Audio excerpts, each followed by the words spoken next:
Hola, ¿qué tal? Queremos compartir la lección número 7, la victoria de Cristo sobre la muerte, del 5 de noviembre al 11 de noviembre.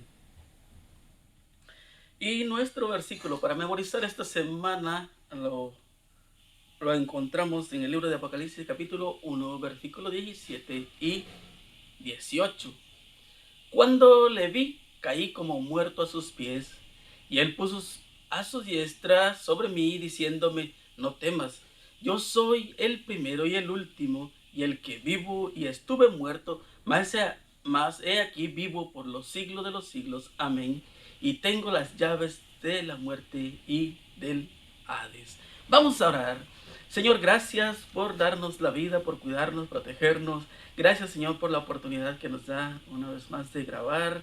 Le pedimos, Señor, que usted nos dé sabiduría y que nos instruya, y que este estudio, el estudio de la lección de esta semana, pueda ser de bendición para cada uno de nosotros y el crecimiento espiritual. Señor, le invitamos que se quede con nosotros en el nombre de Jesús. Amén. Bien, la resurrección de Jesús es fundamental para la fe cristiana. Pablo declara ahí en 1 Corintios 15, 16, 17 y 18: porque si los muertos no resucitan, tampoco Cristo resucitó. Y si Cristo no resucitó, vuestra fe es vana. Aún estáis en vuestros pecados. Entonces, también los que durmieron en Cristo perecieron. Pablo dice que si Cristo no resucitó, nosotros no tendríamos oportunidad alguna de ganar nuestra victoria sobre la muerte. Es por eso que es fundamental creer en la resurrección de Cristo. Y en Gálatas a 6:14: lejos esté de mí gloriarme, sino en la cruz de nuestro Señor Jesucristo. Ahí en la cruz donde Jesús venció toda la batalla y ganó, salió victorioso. La tumba sellada, dice, la misión de Cristo parecía haber terminado y hasta sonaba a fracaso. Con su muerte en la cruz, Satanás logró instigar a Judas que le traicionara al Salvador. Lo podemos mirar ahí en Lucas 22, 3, 4, en San Juan 13, 26, 27. Y a los principales sacerdotes y ancianos para que exigieran su muerte. Después también lo podemos mirar en Mateo 26, 57 y 27, 20. Después de que arrestaron a Jesús, todos los discípulos dejándole huyeron, Mateo 26, 56. Y Pedro le negó 3 veces. Ahora Jesús yacía en una tumba cavada en una roca, cerrada con una piedra grande y sellada, protegida por guardias romanos. Dice Mateo 27. Lo vamos a leer en Mateo 27. Cuando llegó la noche, vio un hombre rico de Arimatea, llamado José, que también había sido discípulo de Jesús. Este fue a Pilato y pidió el cuerpo de Jesús. Entonces Pilato mandó que se le diese el cuerpo. Sabe que los discípulos no tenían alguna oportunidad. Los que habían quedado ahí, automáticamente que era solamente Juan y las mujeres. Y cuando Cristo murió, ¿a dónde lo llevaban?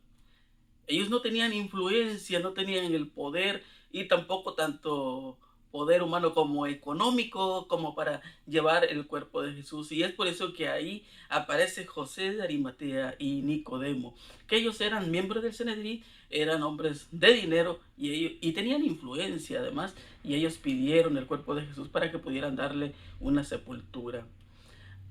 ¿Sabe que cuando nosotros miramos esto, ahí en Mateo 27, 62 y al 66, al día siguiente, que es después de la preparación, se reunieron los principales sacerdotes y los fariseos ante Pilato, diciendo: Señor, nos acordamos de aquel engañador, dijo: viviendo aún, después de 3 días resucitaré. Manda pues que se asegure el sepulcro hasta el tercer día, no sea que vengan sus discípulos de noche, lo hurten y digan al pueblo: resucitó de entre los muertos.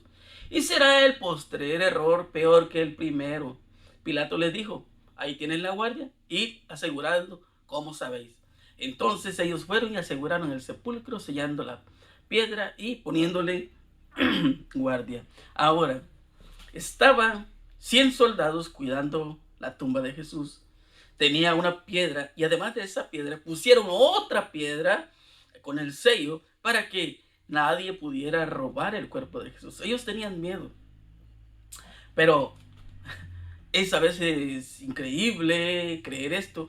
¿Por qué le vas a tener miedo a un muerto o a alguien que está en la tumba cuando sabes que no va a pasar nada, ahí va a quedar? Mas sin embargo ellos sabían que si Jesús resucitaba, estaban metidos en problemas. ¿Por qué? Porque ellos no le habían creído. Y sabe que hoy en día sucede lo mismo. Hay muchas personas que pueden creer, muchas personas que no creen, muchas personas que dicen que Jesús no es cosa del pasado, pero cada uno de nosotros tiene su punto de vista y tiene la opción de creer o no creer. Sabe que miramos en el caso de Tomás. Tomás, cuando Jesús, si miramos ahí en la parte del día lunes, cuando Jesús resucita, voy a leerle algo. Cuando Jesús estuvo en el sepulcro, Satanás triunfó. Se atrevió a esperar que el Salvador no tomase su vida de nuevo. Exigió el cuerpo del Señor y estableció su guardia alrededor de la tumba, procurando retener preso a Cristo. Se airó acertadamente cuando sus ángeles huyeron al acercarse el mensajero celestial. Cuando vio a Cristo salir triunfante, supo que su reino tendría fin y que él finalmente moriría. Ahí está la evidencia que Jesús al resucitar había ganado, ¿verdad? Y eso nos debería de dar alegría a cada uno de nosotros. Lo podemos mirar también en Mateo 28, del 1 al 6. Pasado el día de reposo, el sábado, al amanecer, el primer día de la semana, que es el día domingo, vinieron María Magdalena y otra María al ver el sepulcro. ¿Sabe que es interesante que como una mujer que fue despreciada, que estaba condenada a muerte, Jesús la rescató? Y ahora ella tiene el privilegio, la primera persona de mirar el cuerpo de Cristo. ¿Te imaginas? A veces nosotros pensamos de que la vida no tiene sentido, de que nosotros no valemos nada para nadie. Mas sin embargo, Jesús le da valor a tu vida, le da significado, porque tú para Él vales mucho, porque yo para Él valgo mucho. Para la gente puede ser que no, mas sin embargo nosotros podamos gozar de privilegios que hoy no tenemos. Probablemente que hoy no gozas de ese privilegio en tu trabajo, en la escuela, o en tu hogar, o en la iglesia. Pero hay algo más interesante, algo más importante para ti. Tener el privilegio de sentarte en esa mesa con Jesús, de gozar la vida eterna. No es un momento, sino para siempre. Eso es algo más que suficiente. Ah, Podemos mirar en Mateo 28, 11 al 15 también. Mientras ellas iban aquí, uno de los guardias fueron a la ciudad y dieron aviso a los principales sacerdotes de todas las cosas que habían acontecido. Y reunidos con los ancianos y habido consejo, dieron mucho dinero a los soldados, diciendo: decid vosotros, sus discípulos vinieron de noche y lo hurtaron, estando nosotros dormidos. Y esto lo oyera el gobernador, nosotros le persuadiremos y os pondremos a salvo. Y ellos, tomando el dinero, hicieron como que les había instruido. Esto dicho se ha divulgado entre los judíos hasta el día de hoy. ¿Sabes? Hay cosas que tú haces, que yo hago, quizás pensando que nadie lo sabe. Hay alguien que lo sabe, hay alguien que lo ve. Los dirigentes de la iglesia pensaban que al morir Cristo ahí se acababa todo, pero, ¿sabes? Es interesante. Todo lo malo que te sucede a ti, todo lo malo que me sucede a mí, tiene algo importante. Es el significado de que vendrán cosas mejores. El enemigo se reía, sí, porque pensaba que le había vencido. Esa promesa de Génesis 3:15, y pondré enemistad, cuando a Cristo solamente le golpeó, pero Jesús puso su pie sobre la cabeza de la serpiente, que es Satanás, y ahí automáticamente quedaba derrotado. El enemigo se puede reír de lo que te está aconteciendo ahora. Quizás estás enfermo, quizás hay problemas en tu hogar, quizás hay problemas en la iglesia, en tu trabajo, y el enemigo puede reírse.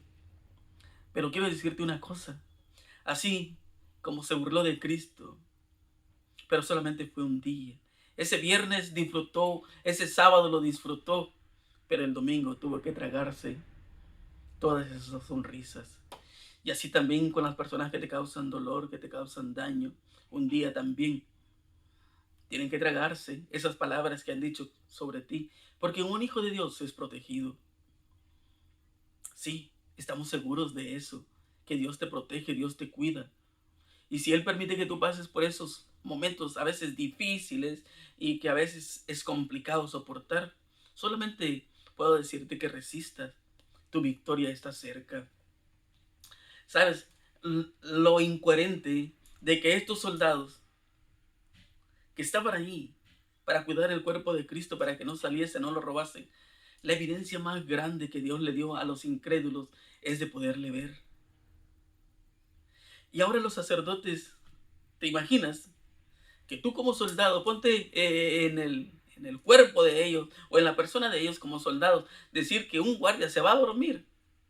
¿Cómo le vas a decir? ¿Cómo vas a dar testimonio de que tú estabas durmiendo cuando se lo robaron? Eso significaba la muerte de esos 100 soldados. Mas, sin embargo, tú sabes que el dinero también tiene poder y ellos echaron mentira. Sí, todo eso fue fraude, fraude, fraude, fraude. Pero la verdad siempre sale a la luz. Si tú eres inocente, no tengas miedo, no tengan miedo. Porque por un tiempo puede ser que no pase nada, pero tú vas a ver el resultado. En 2 Corintios 5:19, de Dios estaba en Cristo reconciliando consigo al mundo, no tomándoles en cuenta a los hombres sus pecados, y nos encargó a nosotros la palabra de la reconciliación. ¿Sabes cuál era el deseo de Jesús? Que este mundo fuese diferente, que pensase diferente, que viviese diferente. Mas sin embargo no quisieron. Ahora yo te pregunto, ¿crees que ha habido algún cambio hasta el día de hoy? Hoy sigue siendo lo mismo. Podemos argumentar, podemos decir un montón de cosas, pero a veces sin sentido. Ahora también algo que a mí me gusta es la evidencia más grande que Jesús puede darnos, así como le dio a la multitud, al pueblo de Israel. En Mateo 27, 51, 52 y 53, y aquí el velo del templo se rasgó en dos, de arriba abajo, y la tierra tembló y las rocas se partieron, y se abrieron los sepulcros, y muchos cuerpos de santos que habían dormido se levantaron, y salieron de los sepulcros después de la resurrección de él, y vinieron a la santa ciudad, y aparecieron a muchos.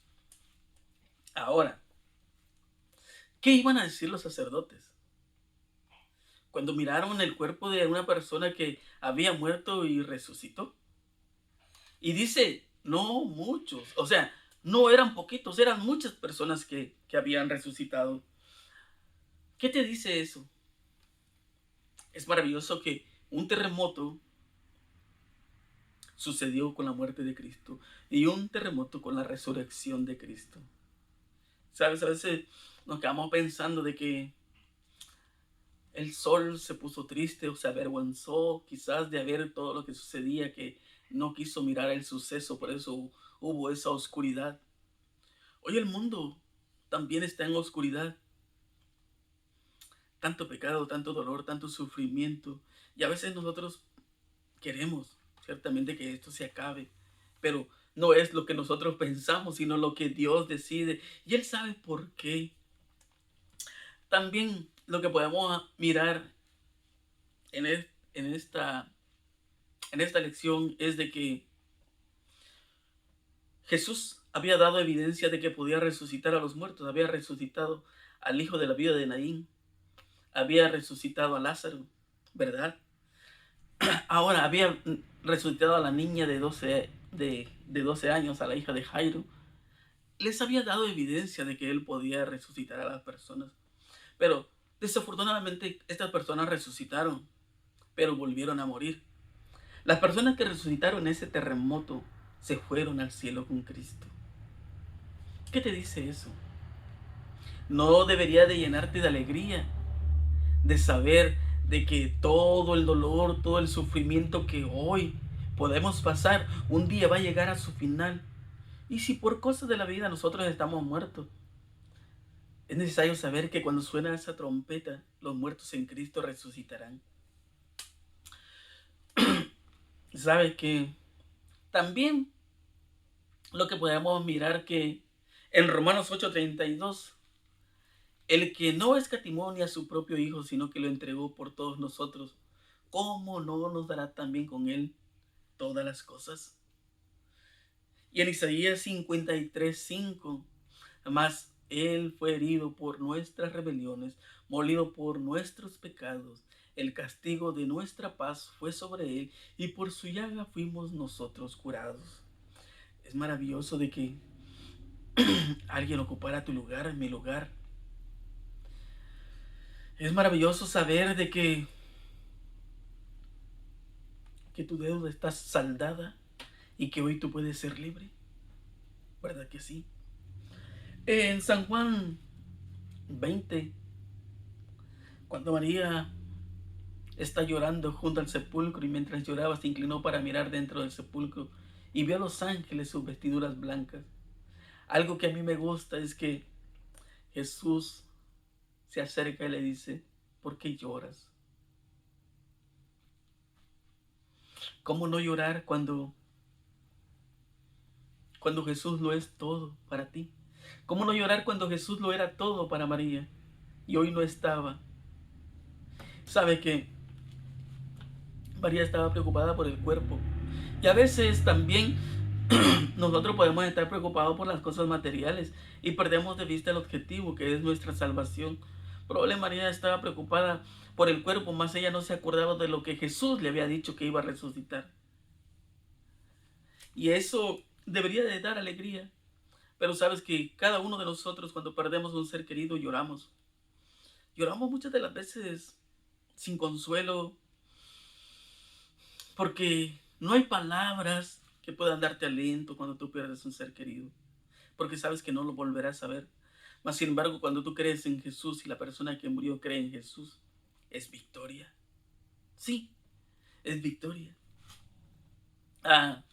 También podemos mirar que como Jesús, cuando le dice a María, ve y avísale a tus hermanos, a mis hermanos, que he resucitado, y ella va corriendo. Todo el mundo corre porque es una alegría, pero más sin embargo cuando ellos están en el aposento alto, cierran la puerta porque tienen miedo de que los lleven a la cárcel o que le puedan hacer algo. Jesús entra y le dice, paz a vosotros. Y estos hombres que van camino a Emaús, tristes, desconsolados, porque piensan que lo han perdido todo y que no valió la pena seguir a Jesús. Sabes que muchas de las veces nosotros podemos pensar lo mismo, de que pasa el tiempo y dices, no pasa nada en mi vida y parece que Dios no contesta mis oraciones y te desesperas. Estos hombres van tristes, van camino de Maús, mas sin embargo, ¿saben lo que hace Jesús?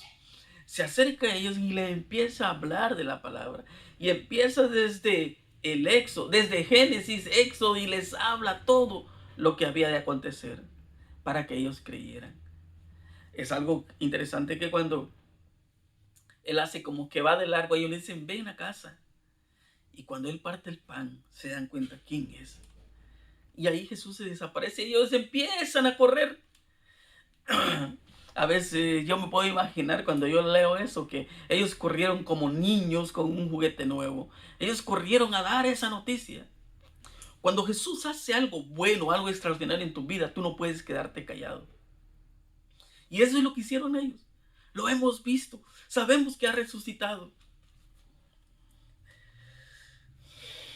Pero cuando en tu vida no pasa nada, entonces hay problemas. Y Tomás no estaba ahí cuando Jesús llegó a los discípulos. Y cuando le dijeron, Tomás, que el Señor ha resucitado, dice, yo no creo. Hasta que yo no mire sus manos, no mire sus pies, no mire su costado. Es interesante que la semana siguiente se les aparece otra vez y ahí está Tomás. Y en lugar de dirigirle la palabra a los discípulos, se la dirige a Tomás y le dice, Tomás, ven aquí, toca mis manos, toca mis manos. Y él ve que ahí están las señas de los clavos. Toca mi costado, mete tu mano aquí para que veas que es real. Para nosotros los seres humanos a veces es bien difícil creer. Nosotros Queremos creer hasta que lo veamos.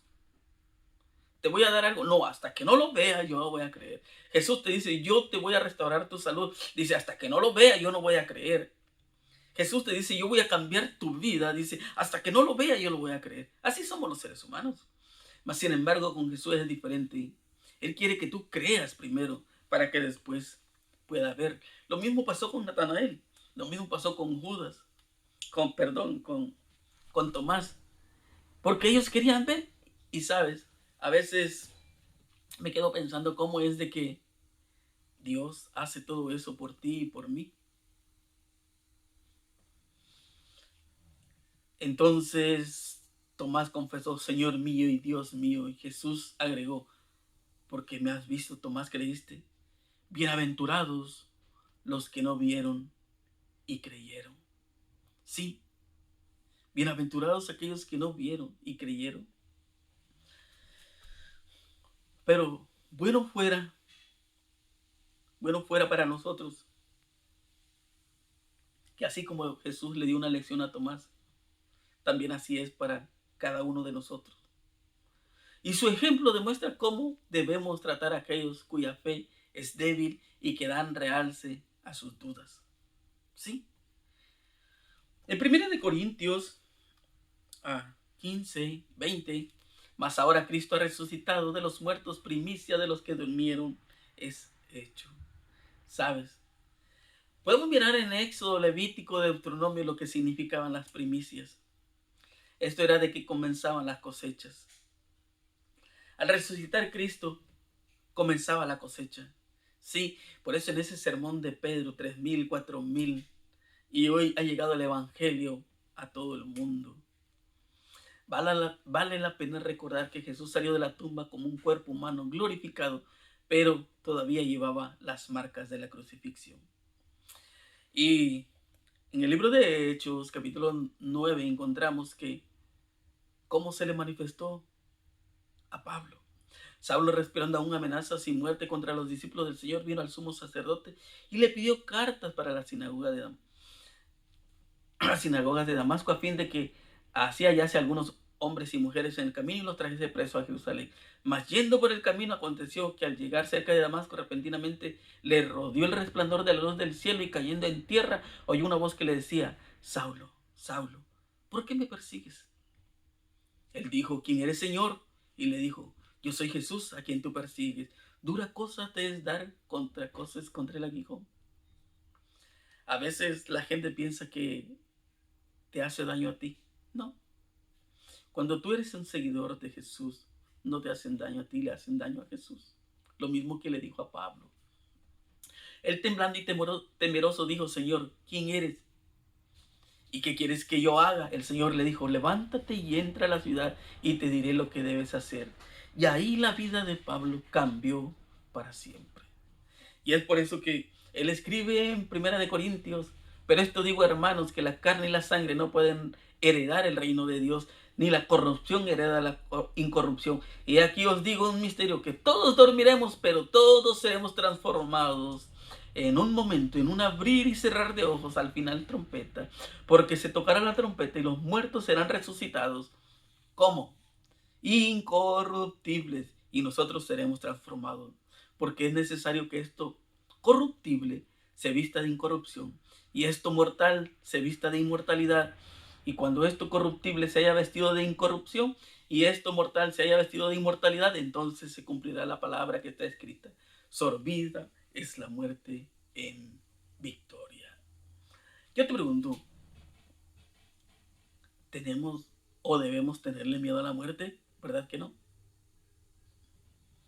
Jesús os ha comprado con su sangre. Y Él quiere que tú creas en Él. Pero desafortunadamente a veces nosotros no queremos creer. Jesús te dice en este día, yo soy el camino, la verdad y la vida. Y tú decides. Si tú te acercas a Él, Él se acercará a ti y a mí. ¿Qué decisión vas a tomar? ¿Seguiremos igual? ¿Pensaremos igual? o viviremos diferente y pensaremos diferente. Que Dios te bendiga y te ayude a tomar la mejor decisión. Oramos. Señor, gracias por esta lección, gracias por su amor, gracias por su cuidado y que esta lección sea bendición para cada uno de nosotros, Señor. Le agradecemos por todo lo que usted hizo, hace y seguirá haciendo, Señor. Todos estos favores se lo pedimos en el nombre de Jesús. Amén. Mi hermano, mi amigo, que Dios te bendiga y que tengas un excelente día. Que Dios te bendiga. Bendiciones.